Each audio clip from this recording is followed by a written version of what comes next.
Welcome to उच्चल TV kids science and stories. एक दिन गोलू हाथी सुबह सुबह ही टहलने के लिए निकला। वह शांति से अपनी ही धुन में चला जा रहा था।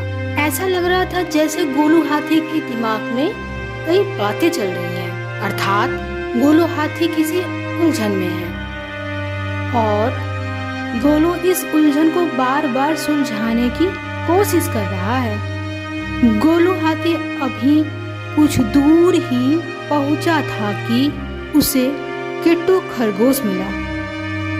गोलू का पैर किट्टू के ऊपर पड़ने ही वाला था कि किट्टू जोर से चिल्लाया। किट्टू की आवाज सुनकर गोलू का ध्यान टूटा और उसने अपना पैर पीछे हटाया।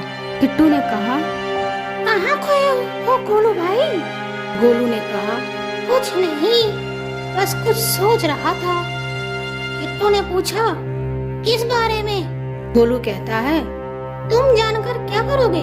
किट्टू ने कहा, शायद तुम्हारी हम कुछ मदद कर सके। गोलू कहता है, तुम तो जानते हो जंगल में कितनी ज्यादा चोरियां होने लगी हैं और चोरों का कुछ पता भी नहीं चल पा रहा है। इसी वजह से जंगल के सभी जानवर चिंतित हैं। वह खुद को जंगल में सुरक्षित नहीं महसूस कर पा रहे हैं। किट्टू भाई चोर बहुत ही शातिर और चालाक है। वह अपने काम को बहुत ही कुशलता से अंजाम दे रहा है। कहीं पर कोई सबूत नहीं छोड़ रहा जिससे उसे पकड़ा जा सके। जंगल के राजा इस बात से बहुत ही दुखी और चिंतित हैं। यही कारण है कि हम सभी इस बारे में सोच रहे हैं। किट्टू भाई, तुम मेरी इसमें अब क्या मदद कर सकते हो? किट्टू बोला, मैं कुछ सोचता हूँ, हो सकता है मुझे कोई उपाय सूझ जाए। प्रयास करने में कोई बुराई तो नहीं है? गोलू बोला, ठीक है। गोलू किट्टू को बताता है, वन के गुप्तचर भी अभी तक चोरी का कोई हल नहीं निकाल पाए हैं। गोलू की बातें किट्टू को असमंजस में डाल दी। उसे समझ नहीं आ रहा था कि क्या करे। किट्टू को परेशान देखकर गोलू बोला, किट्टू, तुम अपना मन छोटा मत करो। हमें यह जानकर खुशी हुई कि तुम जंगल की परेशानी को अपनी परेशानी समझकर मेरी मदद करने के लिए आगे आए हो। किट्टू बोला, कभी मैं भी किसी वन के लिए गुप्तचर का कार्य करता था, किंतु मेरे पैरों में चोट लगने के कारण मेरे पैरों में अब फुर्ती नहीं रही। तब से मैंने गुप्तचर का कार्य छोड़ दिया है। गोलू ने कहा, किट्टू, तुम चाहो तो यह कार्य दोबारा से करना प्रारंभ कर सकते हो। जंगल के सभी प्राणी ज्यादातर दिन में भोजन की तलाश करते हैं तथा रात में आराम करते हैं। तुम दिन रात दोनों में ही भोजन की तलाश में निकल सकते हो सकता है रात में तुम्हें कुछ ऐसी बातों का पता चल जाए जो हमारी चोरों को खोजने में मदद कर सके।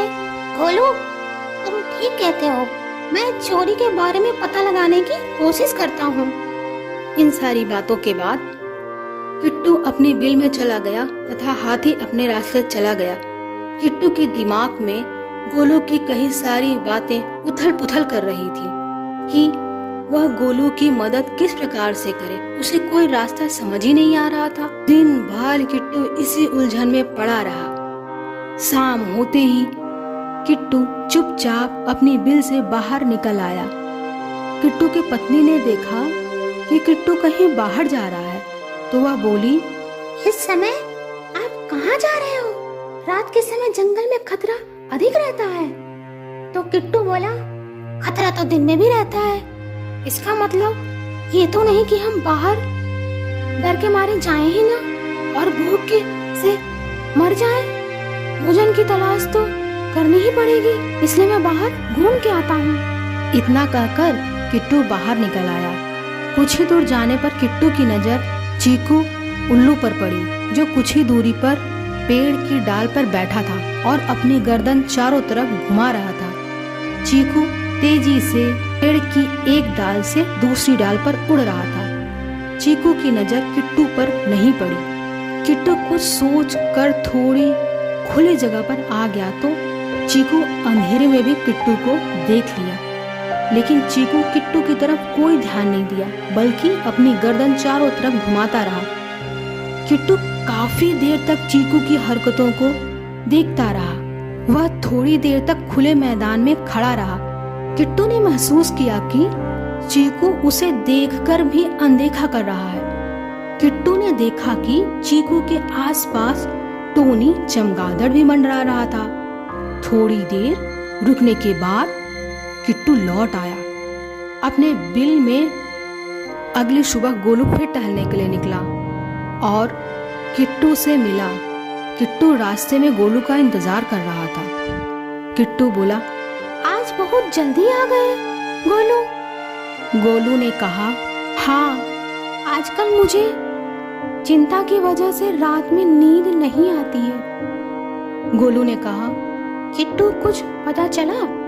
किट्टू कहता है, यकीन से तो मैं नहीं कह सकता हूँ, लेकिन एक ऐसे प्राणी का नाम बता सकता हूँ जो शायद चोरों की मदद कर रहा है। गोलू बोला, कौन है वह? किट्टू बोला, चीकू, उल्लू। इतना कहकर किट्टू रात की सारी घटना ज्यों की त्यों गोलू को सुना दी। इसे सुनकर गोलू का माथा ठनका। गोलू की आंखें चौधिया गईं। उसे दिन में भी चांद तारे नजर आने लगे। गोलू बोला, तुम ठीक कह रहे हो। आज रात मुझे चीकू, उल्लू और टोनी चमगादड़ पर नजर रखनी होगी। इतना कहकर वो दोनों अपने अपने रास्ते चले गए। गोलू रात में अपने साथियों के साथ चीकू पर नजर गड़ाए रखा। चीकू की संदिग्ध गतिविधियों को देखकर गोलू ने उसे उसके साथियों चमकू और सीमा लोमड़ी के साथ पकड़ लिया। गोलू ने सख्ती से पूछताछ करनी प्रारंभ कर दी। तुम इस समय चमकू और सीमा और टोनी के साथ क्या कर रहे हो? तो ये सब बोले, हम चारों दोस्त हैं, इसलिए हम साथ बैठकर बात कर रहे हैं। गोलू बोला, चमगादड़ और उल्लू की दोस्ती तो समझ आती है, पर लोमड़ी के साथ दोस्ती कैसे हो सकती है? सख्ती से पूछने पर उन्होंने अपना जुर्म कबूल कर लिया और सभी चोरियों के बारे में बताया जो उन्होंने कई दिनों से जंगल में किया था। गोलू ने उनके चोरी के सारी सामान को बरामद कर लिया। चीकू को यह समझ नहीं आ रहा था कि आखिरकार वह पकड़ा कैसे गया। Kindly follow and subscribe and press the bell icon for latest videos.